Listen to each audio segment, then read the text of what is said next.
ओम नमः शिवाय। चलिए, आज निकलते हैं एक बहुत ही पवित्र सफर पर। एक ऐसी आध्यात्मिक यात्रा जो हमें महाराष्ट्र में बसे भगवान शिव की 3 बेहद शक्तिशाली ज्योतिर्लिंगों तक ले जाएगी। ये उन सभी भक्तों के लिए एक पूरा यात्रा प्लान है जो इस दिव्य अनुभव को जीना चाहते हैं। तो फिर देर किस बात की, पूरे मन और श्रद्धा के साथ इस यात्रा की शुरुआत करते हैं। ये वो सफर है जो मन को सुकून और आत्मा को एक नई ऊर्जा देगा। तो ये पूरा सफर 7 दिनों का है और हम आपको स्टेप बाय स्टेप बताएंगे कि कैसे आप बहुत आराम से इन तीनों पवित्र ज्योतिर्लिंगों के दर्शन कर सकते हैं। तो ये रहा हमारा पूरा 7 दिन का प्लान। देखिए, पहले दिन हम पुणे पहुंचेंगे, फिर दूसरे दिन भीमाशंकर के दर्शन करेंगे। इसके बाद नासिक की ओर बढ़ेंगे, जहां त्र्यंबकेश्वर के दर्शन होंगे। फिर औरंगाबाद जाएंगे, जहां घृष्णेश्वर महादेव के दर्शन और एलोरा की सैर होगी। और 7वें दिन वापसी।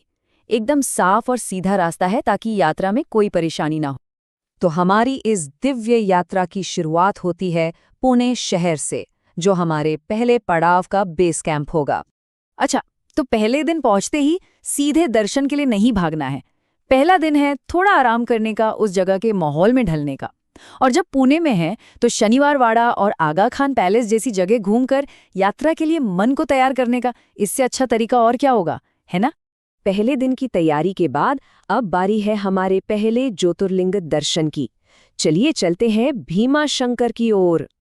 दूसरे दिन सुबह सुबह हम पुणे से निकलेंगे भीमाशंकर के लिए।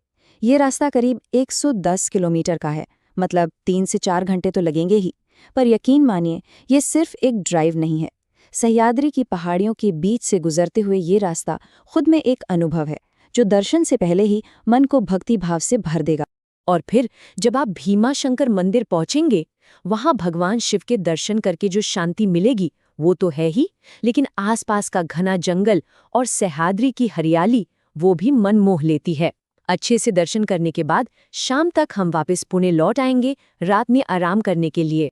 तो भीमाशंकर के दिव्य दर्शन के बाद अब हमारी यात्रा का अगला पड़ाव है पवित्र नगरी नासिक, जहां हम दूसरे ज्योतिर्लिंग त्र्यंबकेश्वर के दर्शन करेंगे। तीसरा दिन पूरी तरह से सफर के नाम रहेगा। हम पुणे से नासिक जाएंगे। ये करीब 210 किलोमीटर का रास्ता है, तो मान के चलिए 5 से 6 घंटे लग जाएंगे। इस दिन आराम से सफर का आनंद लेते हुए शाम को नासिक पहुंचकर अगले दिन के दर्शन के लिए खुद को तरोताजा कर लीजिए। अब त्र्यंबकेश्वर की बात करें तो ये जगह बहुत ही ज्यादा खास है। क्यों?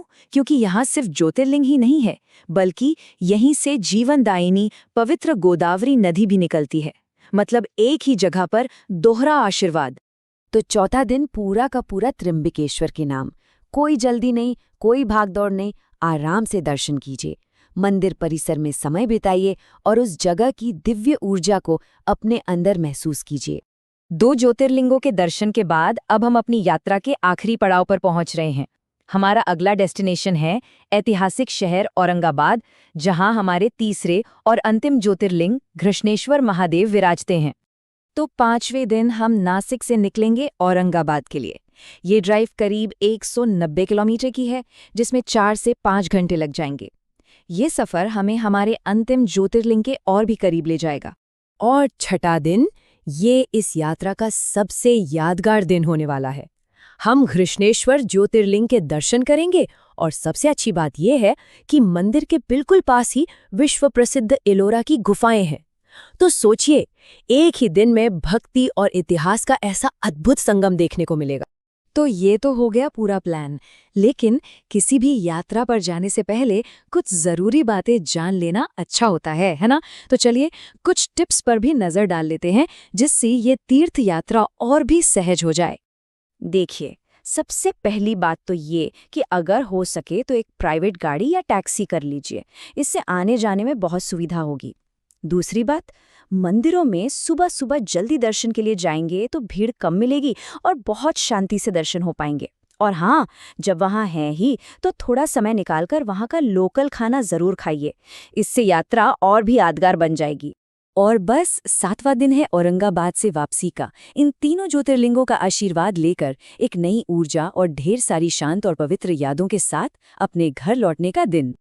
तो ये थी हमारी महाराष्ट्र के 3 ज्योतिर्लिंगों की दिव्य यात्रा। अब एक सवाल मन में आता है, इस पूरे सफर में ऐसा कौन सा पड़ाव है जो आपको सबसे ज्यादा अपनी ओर खींच रहा है? क्या वो भीमाशंकर के घने जंगल है, या त्र्यंबकेश्वर में गोदावरी का पवित्र उद्गम, या फिर घृष्णेश्वर के पास एलोरा का वो ऐतिहासिक करिश्मा? सोचिएगा जरूर, क्योंकि हर भक्त की अपनी एक आध्यात्मिक पुकार होती है।